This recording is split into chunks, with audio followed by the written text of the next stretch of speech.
Okay, now that we know what current, voltage, and resistance are, and now we know what Ohm's law is, which connects those three variables, the next step is to start to make electrical circuits.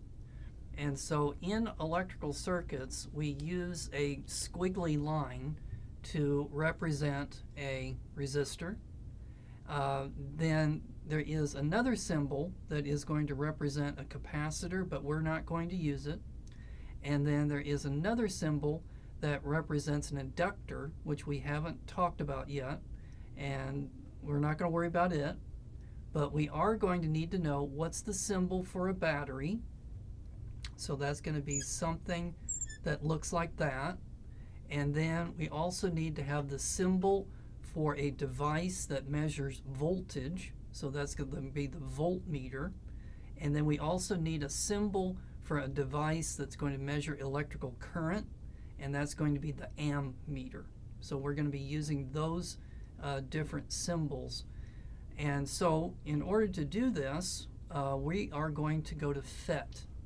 So if you will go to FET, you're going to go to Circuit Construction Kit DC. All right, so on your computer, go to FET, P-H-E-T, and find this simulation, Circuit Construction Kit DC. Remember, you can pause me until you're there. Okay, you got it? Okay, now what we can do is we can grab a battery and we can put it on our workstation, and then we can also grab a wire, and then we can also grab a resistor, but what I'm going to do is I'm going to grab the light bulb.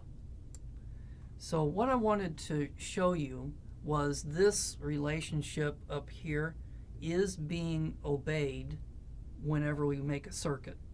So notice that the light bulb is not lit.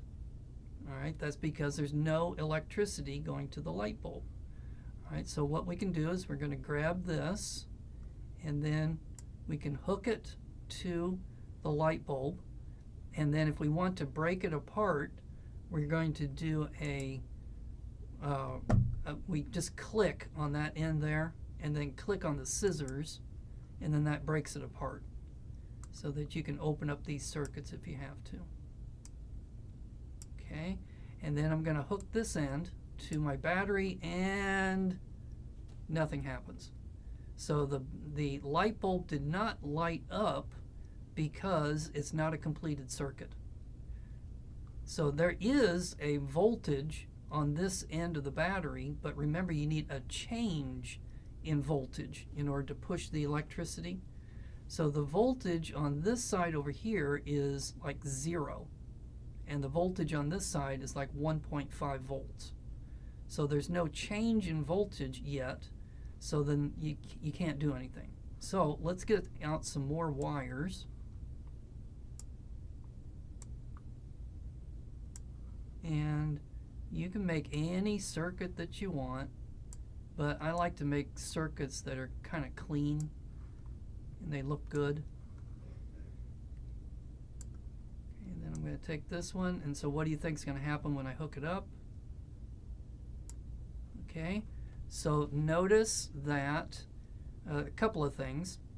You can see the electrons moving. Notice the electrons are coming out of the negative end of the battery. So this end over here is negative, this end is positive. So negative electrons come out of the negative end of the battery, and they're going around in a big circle, and you can see that it's making the light bulb light up. Now, what do you think would happen if you increased the voltage on the battery? So let's use this formula to guide our thinking.